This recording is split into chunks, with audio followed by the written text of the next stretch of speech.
පළවෙනි එක පිෂ්ඨය හඳුනා ගැනීම සඳහා භාවිතා කරන පරීක්ෂණයකදී අයඩින් පරීක්ෂාව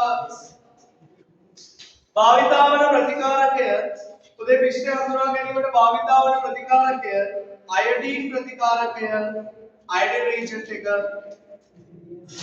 පෝෂකයේ අත්නම් නිරීක්ෂණය පුදේ අයඩින් තියෙනවා නම් අපි දන්නවා පිෂ්ඨය දැම්මම නිල් දම් පැහැයක් ලැබෙනවා නැත්නම් දම් පාටක් කියලා ලිව්වොත් ඔගේ ලකුණු වෙලා තියෙනවා.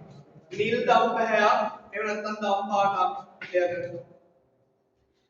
ග්ලූකෝස් හඳුනා ගැනීමේ පරීක්ෂාවට කියනවා බෙනඩික්ට් පරීක්ෂාව. ග්ලූකෝස් හඳුනා ගැනීමේ පරීක්ෂාවට කියන්නේ බෙනඩික්ට් පරීක්ෂාව. භාවිතා වන ප්‍රතිකාරකයේ බෙනඩික්ට් ද්‍රාවණය.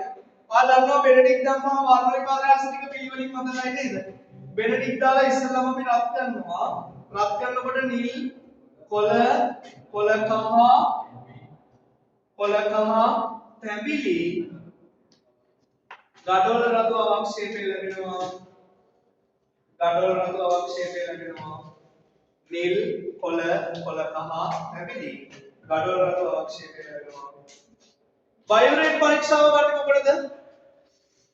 ප්‍රෝටීන් හඳුනා ගැනීම සඳහා බයෝරේට් පරීක්ෂාව ගන්නේ ප්‍රෝටීන් හඳුනා ගැනීම සඳහා බයෝරේට් පරීක්ෂාව ගන්නේ රූපේ ලෝකෙට බයෝරේට් පරීක්ෂාව ගන්නේ ප්‍රෝටීන් හඳුනා ගැනීම සඳහා.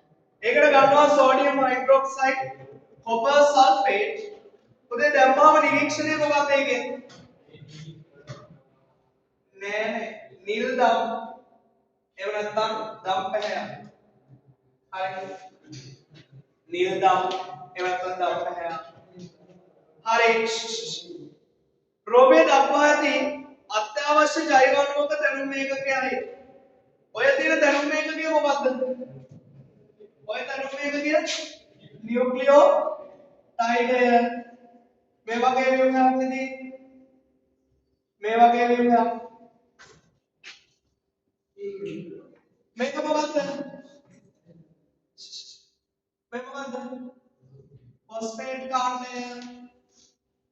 ફોસ્ફેટ කාණ්ඩය. මේක පෙන්ටෝස සීනි කාණ්ඩය. පෙන්ටෝස සීනි කාණ්ඩය. මේක නයිට්‍රජනීය භස්ම කාණ්ඩය. නයිට්‍රජනීය භස්ම කාණ්ඩය. එහෙමනම් මෙම දැනුම් ඒකකයේ නම නියුක්ලියෝටයිඩය. නියුක්ලියෝටයිඩය. නියුක්ලියෝටයිඩ කාගේ දැනුම් ඒකකයේද බලන්න? නියුක්ලියික් අම්ලවල. නියුක්ලියික් අම්ලවල ලියා ගන්නකො එක නියුක්ලියික් අම්ලවල දැනුම් ඒකකයේ. නියුක්ලියික් අම්ලවල දැනුම් ඒකකය. මෙම දැනුම් ඒකකයේ ගොඩනැගීමට දායක වන මූලද්‍රව්‍ය. නියුක්ලියෝටයිඩ එකේ තියෙන මූලද්‍රව්‍ය මොනවද කියලා අහනවා. Carbon, hydrogen, oxygen, nitrogen, phosphorus, CHONP, carbon, hydrogen, oxygen, nitrogen, phosphorus. ABC නම් කරන්න. A කියලා කියන්නේ phosphate කාණ්ඩය. B කියලා කියන්නේ pentose සීනි කාණ්ඩය. C කියලා කියන්නේ නයිට්‍රජනීය භස්ම කාණ්ඩය. ඉහත දැනුම් ඒකක අඩංගු ජෛව අණුව.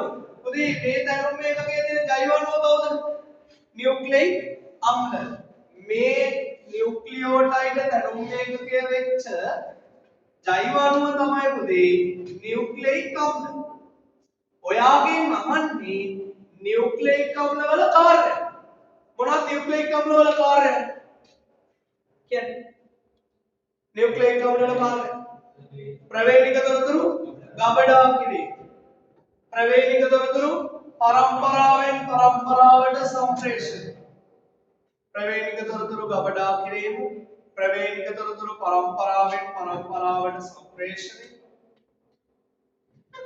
වෛරස් වල ප්‍රවේණික තොරතුරු ගබඩා කරනවා කවුද? DNA ද RNA ද? RNA.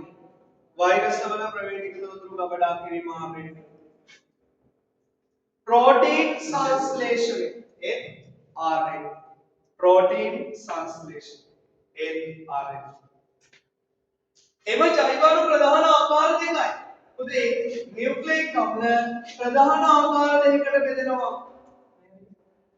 නියුක්ලියික් අම්ල ප්‍රධාන ආකාර දෙකකට බෙදෙනවා. DNA RNA. DNA RNA. DNA කියන්නේ deoxy ribo nucleic अब इंग्लिश रीडियो प्रश्न ऐसी नहीं हर RNA क्या निकालते हैं राइबो न्यूक्लिक एसिड हाँ एसिड है राइबो न्यूक्लिक अम्ल RNA क्या सॉरी DNA क्या डिऑक्सी राइबो न्यूक्लिक अम्ल මට කියන්නේ DNA වල තනුව මේක කියන කලිය DNA වල තනුව මේක කියන ඩිऑक्सी राइबो न्यूक्लियोटाइड මේක ලියා ගන්නවා හැරි ඩිऑक्सी राइबो न्यूक्लियोटाइड RNA वल राइबो न्यूक्लियोटाइड